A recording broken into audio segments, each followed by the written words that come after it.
iniiwasan niya ang tanong. Okay.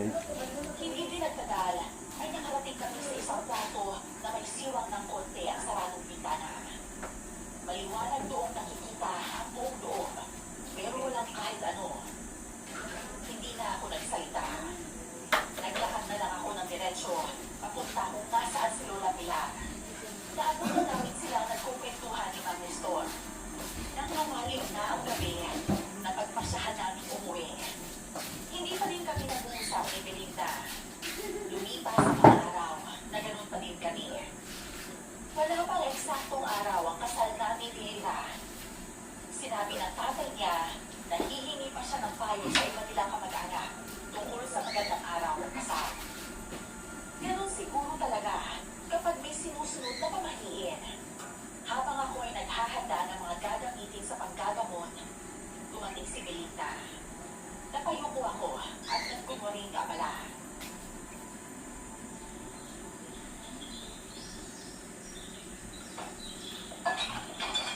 Hanggang kailan mo balak akong iwasan, Samuel? Ha? Ako? Iniiwasan ka? Hindi ah. Sadyang wala lang tayo pag-uusapan. Huwag ka nang tumanggi. Alam ko iniiwasan mo ako. Bakit? Dahil natatakot kang may sabihin na naman ako tungkol sa babaeng yon? Hindi nga siya basta babae. Lang ano ka ba? Siya ang mapapangasawa ko. Bakit hindi mo yung matanggal? Ano bang dapat ko itawag sa kanya? Ate? Ninang? Tia? O ano pa? Ano gusto mo? Eh hindi ko wala namang tamang salita ang pwedeng itawag sa kanya, kundi isang babae. Dahil hindi ko naman siya kaano-ano. Bakit hindi mo siya tawagin sa pangalan niya? Ay, napakadigan kung bakit hindi mo ako kinakausap. Aminin mo nga sa akin, Belinda. Kapatid natin mo sa akin. Hindi. Ha? Bakit mo na itanong ang bagay na yan? Umamin ka nga. Nagsiselos ka ba dahil magpapakasal na ako? Hala siyang kapal na mukha. Hoy, hindi totoo yan ha? Kung hindi totoo, bakit hindi ka makatingin sa akin? Kapatid lang ang tingin mo sa akin. Kaya bakit naman ako magkakagusto sa'yo? Kilala kita mula pa doon. Alam ko ng takbo ng isip mo. Kaya hanggang ngayon, iniisip ko pa rin kung totoo ba ang nakita mo. Hindi siya mula sa isip ko. Hindi ko alam kung dahil sa'yo o kung dahil sa ilang damay dito. Hanggang ngayon, inaalam ko pa lahat. Kaya hanggang maaari, gusto ko tayong iwasan para ayaw kong magkaroon ng hindi pantay ng pag-usap. Sinasabi mo bang pati si Lira iniiwasan mo? Hindi pa kami nakikita ni Lila. Sabi niya, pumunta sila ni Mang Nestor sa kanilang kamag-anak. Yung mga nilili nila, hinihingan nila ng payo sa araw ng kasal. Kaya hindi pa dito Siyempre, hindi nila yun. Ibig sabihin, ako lang ang iniiwasan mo. Hindi nga kita iniiwasan. Sige na, nasa labas na yata yung magpapagamot. Alalayan mo na lang sila pagpasok dito at alam mo ng sintomas silang nararamdaman. Tunga mo naman si Belinda. Yun talaga ang trabaho niya dito sa bahay noon pa man, kahit si Lola Pilar pa ang albularya. Kaya hindi na namin binago ang sistema. Dahil maraming nagpapagamot, kinakailangan ng mabilisang proseso. Pero pulido ang trabaho. Pagsapit ng gabi, kanya-kanya kaming nagpahinga. Gabi na din dumating si Lola Pilar galing sa kanyang mga kaibigan. Yun na lang kasi ang ginawa ng libangan. Simula lang ako na ang nagagamot. Kinabukasan, habang naghahanda ako ng mga gagamutin, ay hindi pa bumabangon si Belinda. Kaya agad ko itong pinuntahan sa kwarto niya at nasalubong ko si Lola.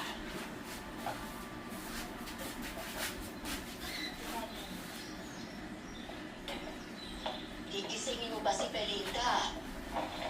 Opo, Lola. Ngayon ka po ba sa kwarto niya? Oo, kanina kasing almusal, hindi siya sumabay sa akin. Baka mayroon siyang sakit at hindi na ako nagkamali. Kaya po ba may dala kayong tubig sa batsa at tipo? Oo, mataas ang temperatura ng katawan niya. Kaya naman pinunasan ko ng gumaba naman kahit kaunti.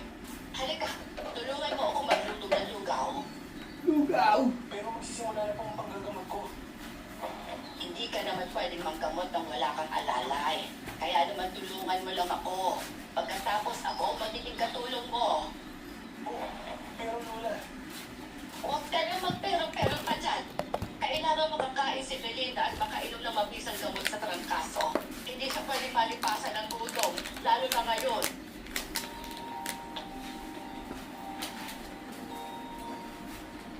tinulungan kong mag-asikaso si Lola Pilar. Pagkatapos, ay inalalayan ko siya para magpakain kay Belinda. Panay pa nga ang hiningi niya ng paumanhin kay Lola dahil hindi daw makakatulong sa panggagamot.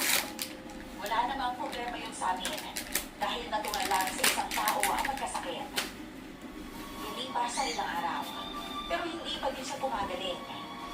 Tinawas ilang araw pa ang lumipas at naging abala ako sa paghanap ng lunas ng kanyang karamdaman. Pero kahit anong gawin namin ni Lola, hindi pa din namin magawang magamot si Belinda. Nanghihina na ang katawan niya. Pero hindi pa din namin matukoy ang eksaktong sakit niya. Hapon na may narinig akong katok. Nang binuksan ko ito, tumambad sa akin ang magandang mukha.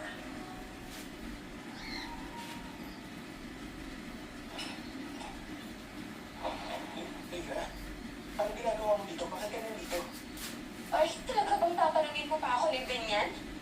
Ito ang unang beses ko na pumunta dito. Hindi ko naman alam na bawal pala. Hindi ko naman sinabing bawal. Nagulat ako na nandito ka. Saka bakit dito ko sa kabilang pinto mo ito? Yung pinto sa unahan ng madalas tinatatok ng mga bago nagpapagamot sa iyo. Eh, hindi naman ako magpapagamot sa'yo eh, kaya dito ako kumatok. Hindi mo ba ako papapasukin, ha? Ang tagal na natin hindi nagkikita eh. Hindi ka pa nga pumupunta dati sa dati natin tambayan. Eh, ano nangyari sa'yo? Halika, pumasok ko muna. Wala kasi si Lola Pilar dito ngayon. Umalis siya sandali. Baka mamaya pa ang balik niya. Ayos lang naman, pero hindi mo pa sinasagot yung tanong ko sa'yo eh. Ano nangyari? At hindi ka pumunta sa tagpuan natin, ha? Hindi ba sinabi ko naman sa'yo kung kailan kami babalik? Pasensya na. Nag-iapalakas kami dito. Lalo na't mag-isa na ako. Kumbaga eh, hindi na sana. Ah, ganun pala. Ah, naiintindihan ko na ngayon. Hayaan mo, ako na lang palagi ang bibisita dito. Piniyado naman na ako ni Tatay Nestor eh. Talaga? Magandang balita yun. Kung hindi naman, hindi ka mahihirapan pumunta doon. Ayos lang naman sa'yo, hindi ba? Hindi ba nakakahiya? Hayaan mo. Sa susunod, ako nang bibisita sa inyo kapag maluwag na ang trabaho dito. Naku, ayos lang naman sa akin. Gusto ko din supportahan ka sa mga nakasanayan mo na bago pa tayo ikasal. Salamat ha. Nga pala, anong petsa na gusto ng pamilya mo para sa kasal natin? Nakapag-desisyon ba sila? Eh, pag-aralan pa daw ni Lolo eh. Madami kasi silang pamahiin, lalo na sa petsa ng araw ng buwan ng kasal. Oh, ibig sabihin ba nun, hindi tayo makakasal ngayong buwan? Tag-ulan kasi na yung buwan.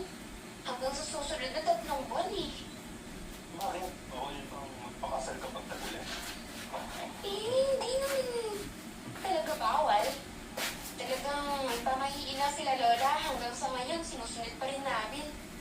Ang sabi niya, bawal daw bawiin yun eh. Lalo na ngayon wala na siya. Eh, natatakot silang baka hindi kami matahimik kung hindi rin siya mapanatag. Kaya walang ibang magawa kundi ang sundin na lang. Sige, naiintindihan ko. Kahit ano naman ang mangyari, kakasal pa rin naman tayo, di ba? Nga pala, nung naman dito kami sa inyo, wala doon ang buong pamilya mo. Dapat siguro ulitin namin yun, nagkasama yung lolo mo. Eh, hindi na kailangan mo. Ayos na yung una niyong pamamanikan. Nagkasundo naman sina Tatay Nestor at Lola Pilar eh. Kaya wala nang problema doon. Eh, may sakit kasi si Lola. Bawal siyang lumapit sa kahit sino. Ah, nga pala. Kanina pa ako dito ah. Hindi ko nakikita si Belinda. Nasaan pala siya? Naku, 3 linggo nang may sakit si Belinda. Kaya natambak ako ng trabaho dito eh. Nasa kanikas kami, natutulungan ng mga gawain.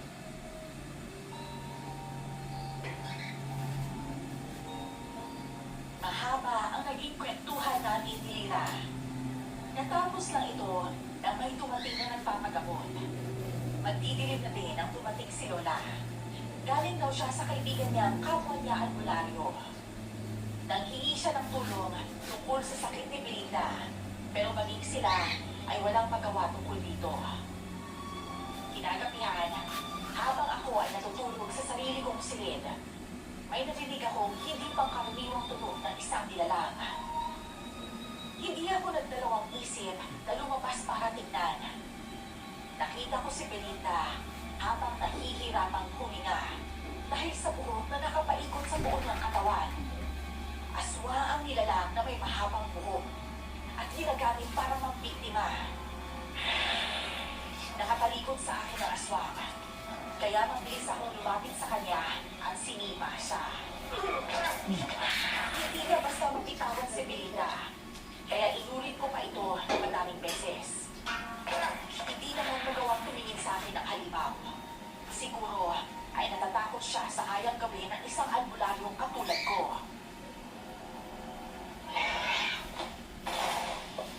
Kunin mo na si Belinda! Lola, ano po ginagawa niyo dito? Huwag niyo po sabihin kayo ang magkagagawan kung bakit tumahay sa kasong na yun na hindi ko tinitignan. Samuel! Kailangan kong gawin ang trabaho ko habang hindi mo malubos na gamay ang panilisan at malarong lumalaban sa aswang. Bilisan mo ng kumilos dyan! Kailangan magdamot ang mga sugat ni Belinda! Opo, Lola. Ito na po. Nga pala, Lola. Alam ko pong asong ang nilalang na yun. Pero ngayon ko lang siya nakita. Ano pong asong siya? Si Lira! Siya ang aswang! Kumot! Yun ang tawag sa nilalang na yun. Hindi sila madaling makita at hindi talaga sila nagpapakita sa kanilang mga biktima. Pero bakit ang lakas na loob niyang gawin po ito? Bakit po pumasok siya sa bahay ng albularyo? Galit, inggit, o pagkamuhi lang ang dahilan kung bakit niya ginawa ito. Kasi kung simpleng pagbibiktima lamang, hindi siya namimili. Sigurado ako may malalim siyang dahilan kung bakit niya ito ginagawa. Kung ganun, bakit po natin pinatakas ang asong? Hindi po ba dapat pinatay na natin siya? Kung lalaban ka sa kanya kanina, pwedeng ikabatay ni Belinda. Kasi ang mga hikla ng buhok niya'y patuloy na sumisipsip. Sigurado akong nasaktan ko siya sa ginawa kong orasyon, kaya siya nagmamadaling umalis. Alam ko din na ayaw niyang magpakilala sa iyo. Kasi siya si Lira! Si Lira ay aswang! Lola, ano pong gagawin natin kay Belinda? Simula nang mamanikan tayo sa pamilya ni Lira, naging ganito na siya. Palagi niya sinasabing aswang si Lira. Pero hindi ko pong magawang maniwala. Alam ko pong alam niyo kung sino ang aswang sa hindi. At isa pa, hindi niyo po akong papayagang magpakasal kay Lira kung aswang siya. Yun po talaga pinangahawakan ko. Tama na. Hindi pa natin alam kung anong nangyayari kay Belinda. Ang sabi ng kaibigan kong albularyo, pwede daw na may galit ang sino mang nilalang sa iyo. Pwede ginagamit niya si Belinda para maghiwalay kayo ni Lira. Ano po? Sinasabi niyo po na pwede may aswang ang gusto ko tapos gusto niyo maghiwalay kami ni Lira? Ayaw niyo may kasal kami, kaya niya ginagawa to? Hindi po ba mas dapat kung ituloy ang pagpapakasal? Tama. Kung talagang mahal mo si Lira, ipaglaban mo siya. Pero gusto ko, habang hindi pa kayo kasal, sanayin mo sarili mo sa paggawa ng iba't ibang orasyon. Marami akong ituturo sa iyo at hahanap tayo ng tamang orasyon para sa sakit ni Belinda. Lola, masama po ba kung gagamitin kong orasyon para mahanap ang nilalang na gumawa nito kay Belinda? Talaga? Gagawin mo yan? Kung bakit bigla ka pong nagawa, may bago po ba? Hindi po ba ako ang may kasalanan kung nangyayari yan sa kanya? Dapat po din gumawa ng paraan para malis po. Tama ka naman dyan. At natutuwa akong makita ang mahalaga din sa iyo, si Belinda. Kapatid na po ang tugin ko sa kanya. Mahalaga na po siya sa akin at gagawin kong lahat para matulungan po siya. Mabuti naman kung ganon. Akala ko talaga natakot ka ng magmahal ng isang kapatid dahil hanggang ngayon, hindi mo pa rin mahanap ang sarili mong kapatid. Marami na po tayong ginawang paraan. 2 dekada na siya nawawala, kaya sa tingin ko po, hindi na natin kailangan umasa pa. Bakit? Sa tingin mo ba patay na siya? Hindi po. Pakiramdam ko buhay pa siya. At ginusto niya hindi umuwi dito. Matalino po si Tim. Kahit bata pa siya nang mawala, kung lumaki po siya at nag-iisip, sana tinulungan niya din po tayo mahanap ang sarili niya. Tama ka naman dyan. Sana may mabuting pamilya ang nakapulot sa kanya. Umasabi po kung ano ang nangyari. Buhay na natin ba? Ano? Buhay na. Nalinis na ang mga sugat ni Belinda. Nalagyan ko na rin ang mga gamot ang kanyang mga sugat dahil sa mayawagang buhok na yun. Sige na, matulog ka na at magpahinga sa kwarto mo. Dito muna ako magbabantay sa gabi niya. Umabot sa pangalamamig niya, ha? Bakit ka ba kalamangin? Kung papel ang bahay natin. Hindi na kailangan. Ayos na yung tanggapin na lang ang may mga pangontra. Hayaan na lang natin pumasok ang sinuman. Maging alerto na lang tayo at sa susunod, sisiguraduhin kung mapapatay natin sila. Sinasadya niyo po pala yun. Wala, ganito mo. Oo. Isa pa, hindi lahat ng aswang ay masasama. Pwedeng may aswang na makailanganin ang tulong natin. Kaya walang pangontra ang likuran ng ating bahay. Doon sila dadaan kapag kinailangan nila ang tulong natin. Iwasan mo na Gusto ko po sana kontra yung sinabi niyo pero magtitiwala po ko sa lawak ng pag-iisip at plano niyo po, Lola.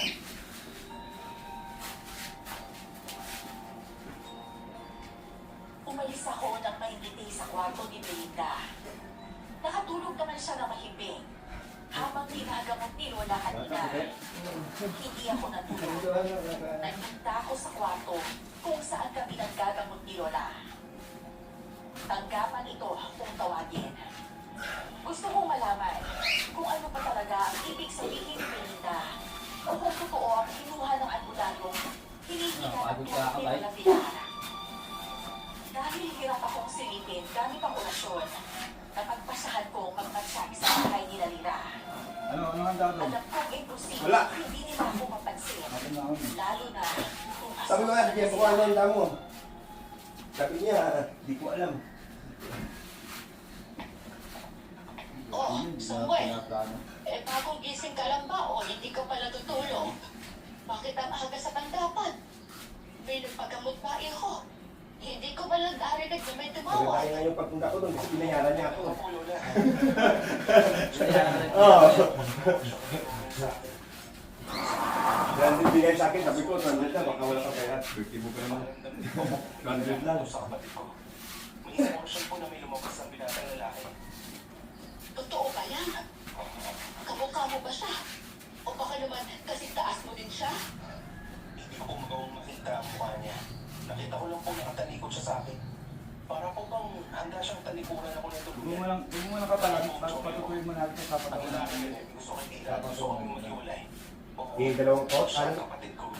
Pero naisip ko pong mag-aal sa pagkaramdam kaya mukhang hindi siya kaaway.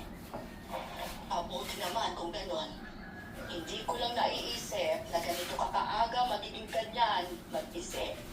Pakiramdam ko'y mas magaling ka nga higit sa akin dahil may tiwala ka sa sarili mong pakiramdam. Oo, saan nga pala ang punta mo yan? Gusto ko na pong puntahan sa Lira. Nang ganito ka aga, may hindi ka ba sinasabi sa akin? Wala naman po, Lola. Gusto ko na po talaga makita si Lira bago magsimula ang mahabang araw ko sa tanggapan. Alam ko pong madami na naman akong makakakat na magpapagamot. Ang pag-ibig na naman. Ay, sige na. Mag-iingat ka, ha?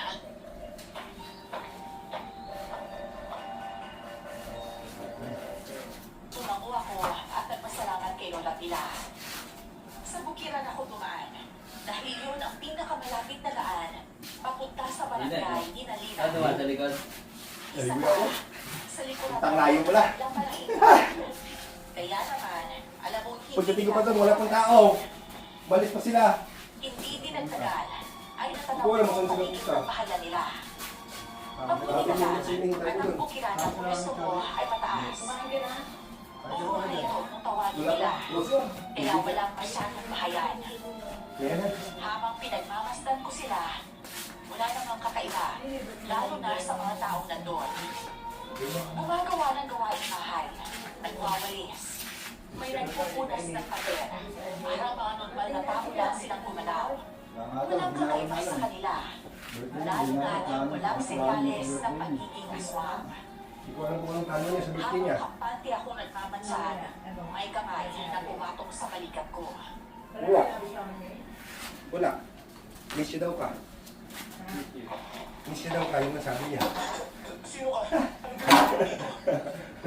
Anong ginagawa mo dito? Hanggang sa pamilyang yan. Bakit mo sila nagkamatsaga? Diskompinado ka pa sa pagkakakilala mo sa iyong mapapangasawa. Kilala mo ako? Sino ka ba? Anong ginagawa mo dito? Tanyag kayong mag-iwala. Meron ba Kasi ang hindi ganyan? mo makakilala sa iyo. Tsaka teka lang. Ayan. Ang gagawin tanong sa'yo. sa'yo, pero tanong lang din ang sinasagot mo. Di pare-pare ka yung ganyan. Wala na. Sandali nga lang, bakit casual ka Wala. na nag-usap sa akin? Mukha namang mas matanda ako sa'yo ah. Sadyang malaki lang ang pangangatawan mo. Hindi naman kita kapatid, kaya bakit kita tatawagin kuya? Kung tatawagin ba kitang manong, papayag ka ba? Mukhang hindi ka ba naman nagkakaano, kaya paano? Ano tatawag ko sa'yo? Ha? Sabi nila, matalino ka raw at madiskarte. Eh, kasi nakikita ko ngayon, mukhang hindi naman totoo. Natatamimik ka sa harapan ko eh. Sino ka ba talaga? Ay! Bakit ka lang? Ano nangyari sa'yo? Ano na? Bakit nasasaktan ka? Kinuha ka mo lang naman ko, tula akong Ano na? sa'yo. Kumain ako na doon. What? Himali ko nga. Pumunta ako doon, uminom ako ng sting, tsaka tubig, maraming tubig. Tapos, duman ako kanay Tito Excel. Uminom kami ng soft drinks doon. Pag uwi ko, bumili ako ng buko. Wala na, sakit yung tiyan. Alam, bumaka pa din sa mamaya. Ay, ay, bawal yun. Kapag gano'n, nagbarangay. Yung gusto? Ano? Sandali lang. Uy! Sino ka ba? Makaya yung ano, makaya yung Kahit anong yung sigaw ano, ko sa kanya, puntahan ko doon, gano'n yung init, hindi ko kaya. hindi ko naman magawa siyang sundan. Dahil pakiramdam ko ay mapapansin ako ng mga tao sa mansyon ni Nalira. Hindi ko alam, pero pakiramdam ko ay magsusubo ang lalaking yon. Kaya lang, kinakabahan pa rin ako. Kaya nagmadali ako umuwi. Pagdating sa bahay, nadatnan ko si Lina na kausap si Lola Pilar. Ay, hanap ko ito sila. Sila dito pala. Dala. Oh, Samuel, saan ka ba galing? Bakit kayo ka lang dumating? Kanina pa kasi nandito si Lira. Hindi naman daw kayo nagkasalubong sa daan. Saan ka ba dumaan? Ano po? Ano? Bakit? May sinabi ba si Tatay Nestor sa'yo, ha? May nasabi ba siyang masama? Gusto niyo bang maghiwalay na lang tayong dalawa? Ano? Sabihin mo sa akin. Wala naman siyang sinabing kahit ano. Hindi din kami nagkaharap. Bakit? May nangyari bang hindi maganda? Nag-away ba kayo? Oo. Hindi kami magkasundo dahil minamadali ko ang kasal. Gusto kong tigilan na nila yung kanilang paniniwala pero hindi naman siya pumayag. Sabi niya kung ipipilit ko daw yung gusto ko, hindi niya ako papayagang makasal kahit kailan. Ha? Bakit ka nga ba nagmamadaling may kasal tayo? Hindi ko naman hiningi ang pagiging sa'yo. Hindi na. Pero gusto ko eh. Gusto ko maikasal tayo sa lalong madaling panahon. Gusto ko na palagi kang kasama. Gusto kong natutulungan kita dito. Darating din naman ang araw na yun. Mas magandang magpakasal tayo ng loob sa loob ng mga taong mahal natin. Hayaan mo, palagi na akong bibisita sa bahay niyo para kahit maging abala ako, may oras ako para sa'yo. Talaga? Paglalaanin mo ako ng oras? Pero paano si Belinda? Hindi ba kailangan niya nang matututukan sa paggagamot lalo na ngayon? Ano? Ano alam mo sa sitwasyon ni Belinda? Ano kasi, Iho? Habang nag-uusap kami, naikwento ko sa kanya ang sitwasyon ni Belinda at kung gaano ako kasayang tutukan mo ang pagpapagaling sa kanya. Kaya naman pala. Hayaan mo, Lira. Sisiguraduhin ko may oras ako sa'yo kahit totoo ko sa pagpapagaling kay Belinda. Hindi ko hayang magalit lalo na ang tatay mo sa'yo. Basta, hindi natin sila bibigyan ng sama ng loob.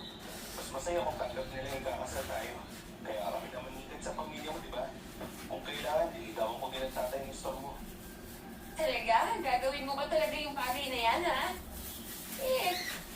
Palagi ka ba talaga mabibisita sa bahay, ha? Sigurado ka na ba dyan? Oo naman. Ayaw ko din na makipag-away niyo mag-ama dahil sa akin.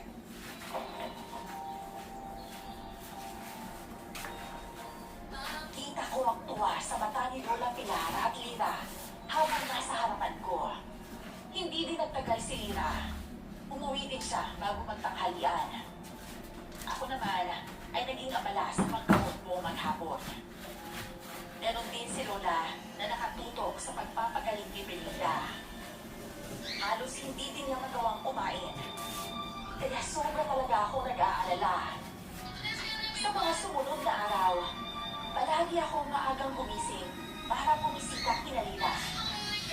Nanatili ako doon ng 2 oras at umuwi din sa bahay para magdamot. Pinagmawalan din ako ni Lola Pilar na kumain. Nakakahiya daw kapag ginawa ko yun.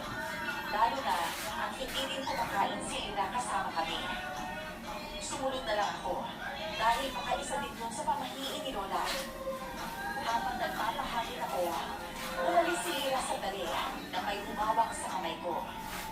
Nagulat pa ako dahil sa lamig ng kanyang kamay.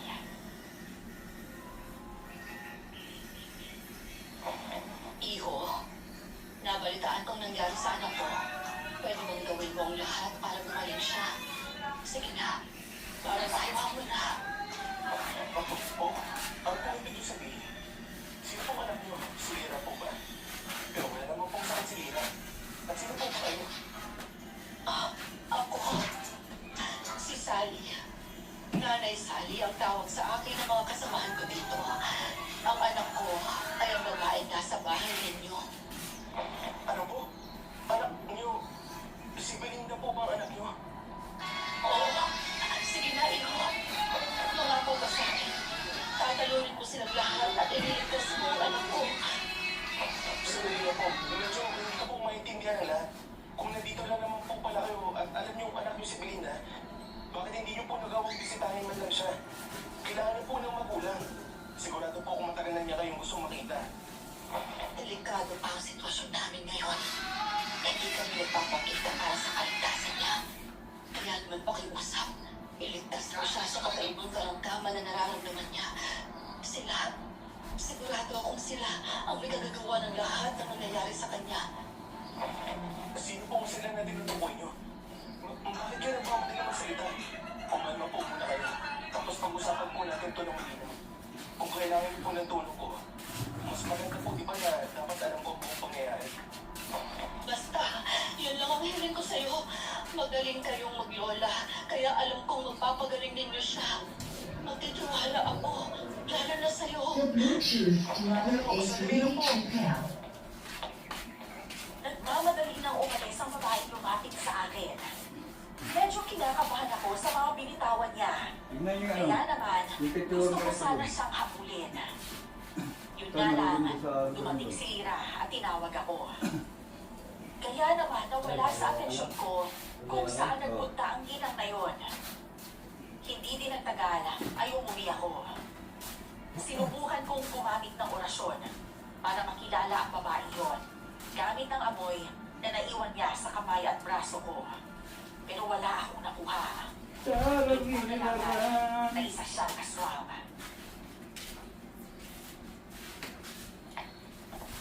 Mukhang abala ka dyan ah. Anong orasyon naman ang pinag-aaralan mo ngayon? Bakit ka pa gumamit ng banal na langis sa iyong braso? Posible po kaya ang asong na dumukot sa magulang ni Belinda ang gagagawa ng nangyayari sa kanya? Anong sinabi mo? Alam mo ang nangyari sa pamilya ni Belinda? Paano? Hindi naman niya yun naikwento sa atin, hindi ba? Habang nasa poder ko nila